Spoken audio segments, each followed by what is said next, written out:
we are going to discuss method of mixtures. So, two or more substance with different temperatures mixed together at the time. What is the temperature of the mixture? By using this method, we can find the temperature of the mixture. So, we take two substances. The mass of the first substance is equals to M1. Mass of the second substance is equals to M2. Temperature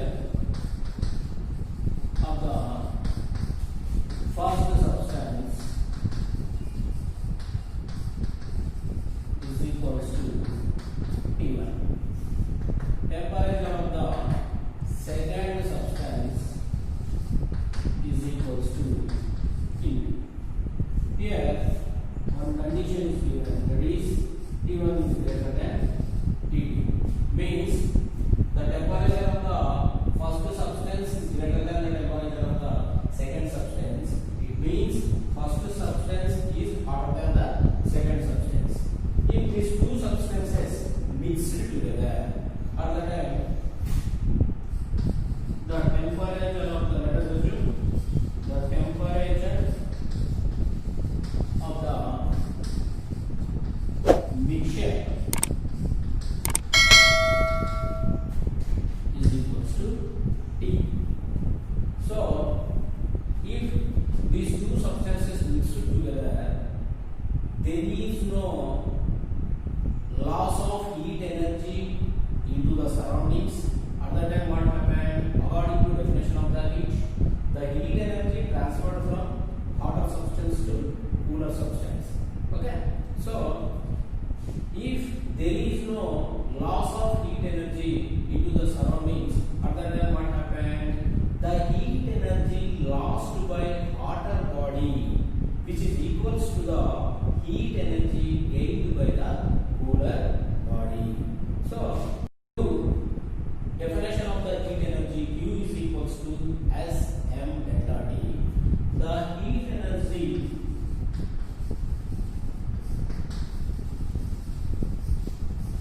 lost by first substance Q1 is equals to S. First substance is hotter. In the same manner, the heat energy gained by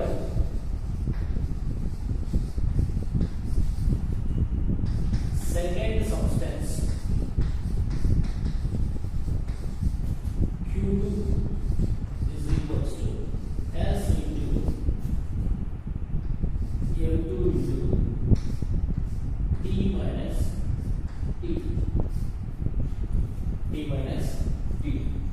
Because here S is the specific heat of the substance what we have taken in this particular context. M1 is the mass of the first substance. M2 is the mass of the second substance. Here we assume that the heat energy cannot loss into the surroundings when the two substances mixed together. At the time what happened? The heat energy lost by the first substance which is equals to the heat energy gained by the second substance. Due to that condition, Q1 is equals to Q2. So where Q1 is equals to what? S into M1 into T1 minus T. That is equals to Q2. S into M2 into T minus T. S gets cancelled. M1 into T1 minus M1 into T. M2 into T minus M2 into T2. So by transposition we can get M1 T1 plus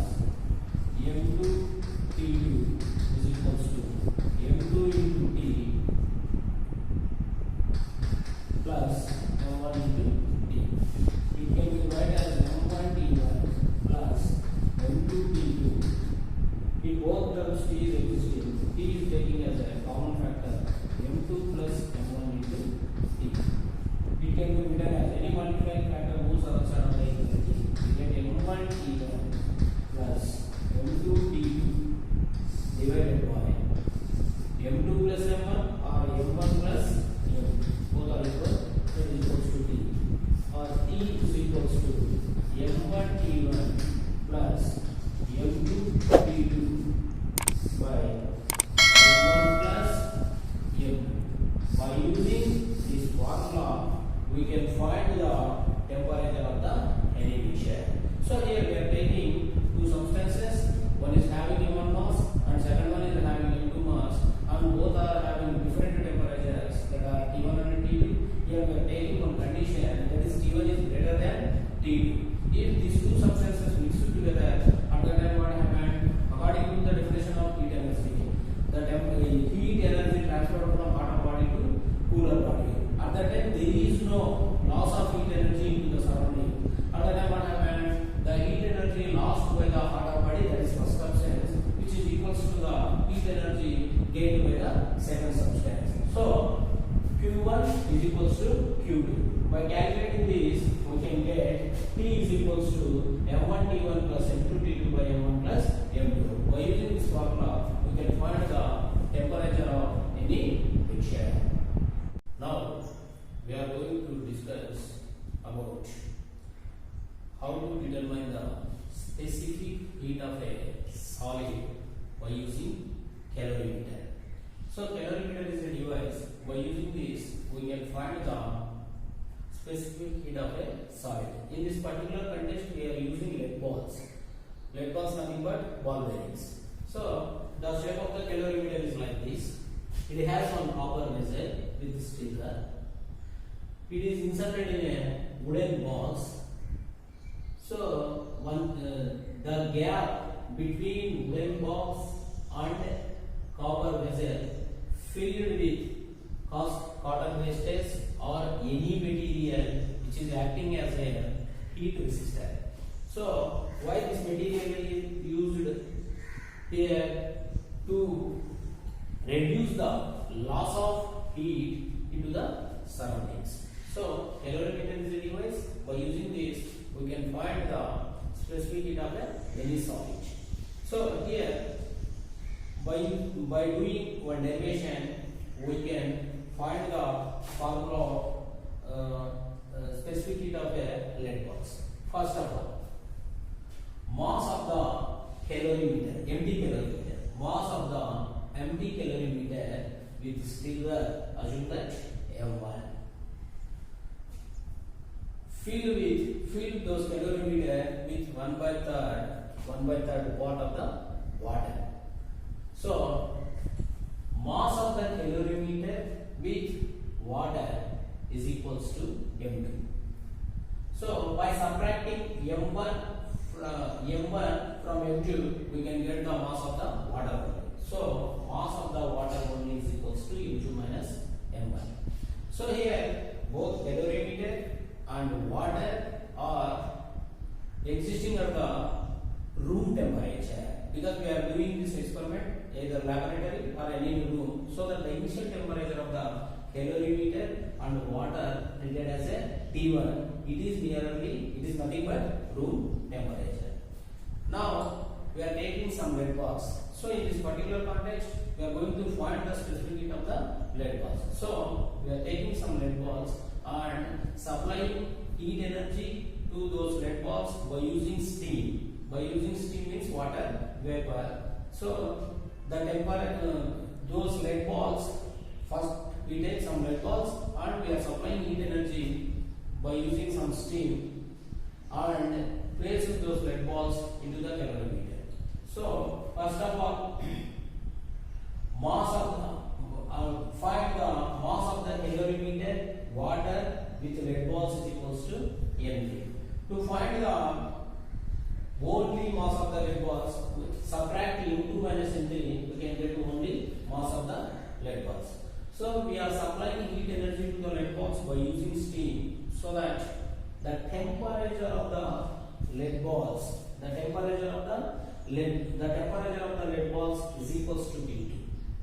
Okay, if T2 is nearly equals to 100 degrees centigrade, because we are supplying heat energy to the lead balls by using steam. Steam is nearly 100 degrees centigrade.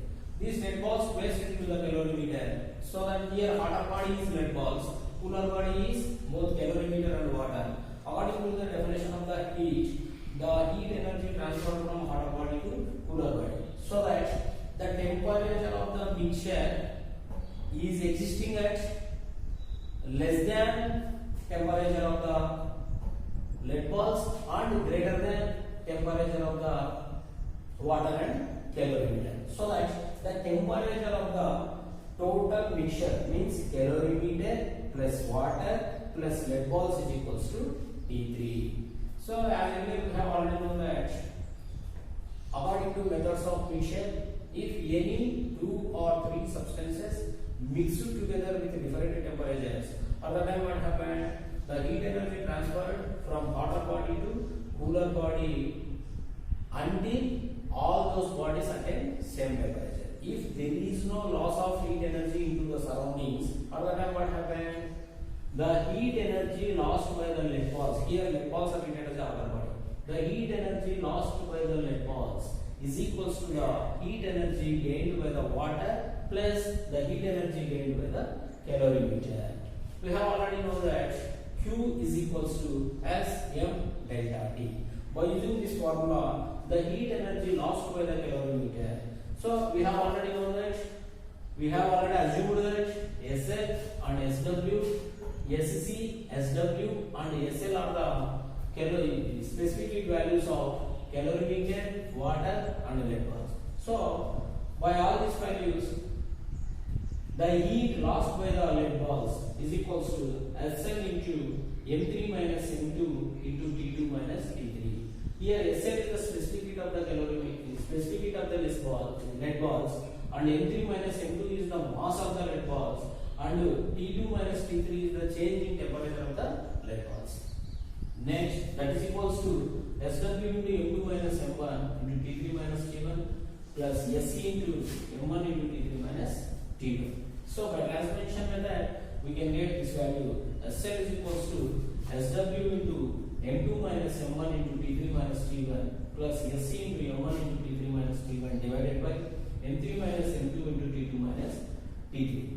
So in these both terms, T3 minus T1 is existing as a common factor. So it is taken as a common factor. Then we can write like this: Sl is equals to Sw into M2 minus M1 plus Sc into M1 into T3 minus T1 divided by M3 minus M2 into T2 minus T3. So by using this formula, we can find the specific heat of the solid. Here we are using one instrument, that is calorimeter. By using this calorimeter, we can find the value of any solid. We can find the value of specific heat of any solid.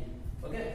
So Sl is equals to Sw into M2 minus M1 plus Sc into M1 into T3 minus T1 all divided by M3 minus M2 into T2 minus T3. So here one important we can again recall the one important thing, that is method of mixtures. By using method of mixtures, we can equate one equation, that is the heat lost by the lead balls is equals to the heat gained by the calorimeter plus the heat gained by the water. So this is the derivation for specific heat of a solid by using calorimeter. All of you have observed in your surroundings. In daily days, in our surroundings, all wells, lakes, ponds filled with water. But in summer days, all those water deposits disappears. How is it possible? In the same manner, in our house, we are washing so many clothes, and those washing wet clothes hang at the outside. Other than what happened, those wet clothes turn into dry. In the same manner, we are cleaning the floors of our houses. When we are cleaning the floors of our houses by using water, after some minutes, what happened? Those water deposits disappears. How is it possible? Here, one phenomenon. All these are occurring due to one phenomenon. What is the name of those phenomena? Those phenomena is called evaporation.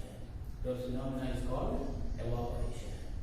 So, evaporation, generally, evaporation occurs only in liquids. It occurs continuously. It doesn't need any particular and constant temperature. So, that's why we can define that evaporation. We can define that at any temperature, the liquid phase of a substance changes into gaseous state is known as evaporation. Why the evaporation process occurred only in liquids? Because we have already known that the arrangement of the molecules in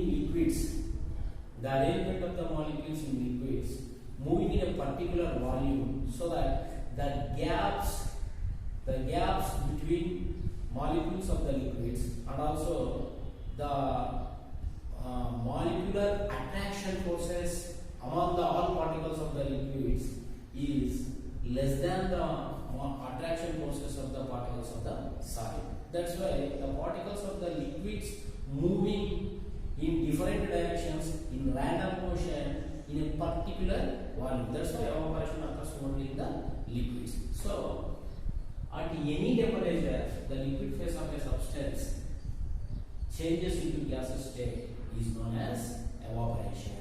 Evaporation occurs continuously. It occurs only in the liquids. It is a cooling process. Why the evaporation occurs in the only liquids? Because the particles of the liquids moving in a particular volume, so that at the time what happened? Those particles collide with each other, so that some particles gained some energy and some particles lost some energy. The particles which are gained energy moving to the surface, and those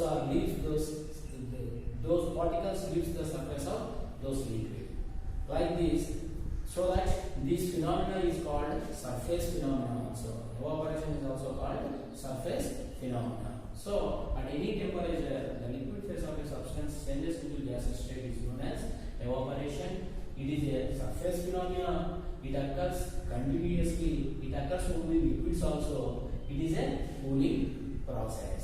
So, evaporation depends some factors. The factors on which evaporation depends. One is surface area, and another one is temperature, and third one is the wind speed which is existing in our surroundings. First, surface area. For example, here we are taking some liquid, either alcohol or water. Same quantity of the alcohol we are taking in this dish and in this bottle, and both are exposing to the room temperature, exposing in our surroundings. After some hours, the liquid which is present in this dish evaporates more when compared to this bottle, because the surface area of this dish is more than the surface area of the body. That's why we can say that more surface area increases rate of evaporation of any liquid. The second factor is temperature. In hot summer days, the water deposits which is existing in the ponds, lakes, rivers like this disappears due to temperature. Because if the temperature is more, the rate of evaporation is also more. If the temperature is less, the rate of evaporation is also very slow. Next, the wind speed of the surroundings. Third factor. If the wind speed in our surroundings is very fast, at the time the rate of evaporation is more. For example, if we hang the wet clothes at the outside, if the wind speed is more, those days those wet clothes dry into a little time interval. That's why we can say that the wind speed in the surroundings is more, the rate of evaporation is more. So, evaporation is a surface phenomenon. It is a cooling process. It occurs only in the liquid. So, at any temperature, the liquid phase of any substance changes into gaseous state is known as evaporation. In our regular life, we might have observed so many animals. In the hot summer days, dogs, bullocks, and cows panting their mouths due to evaporation. By using the evaporation method, all those animals reduces their body temperatures with surroundings. So this is the evaporation. So if you like this video, don't forget to subscribe.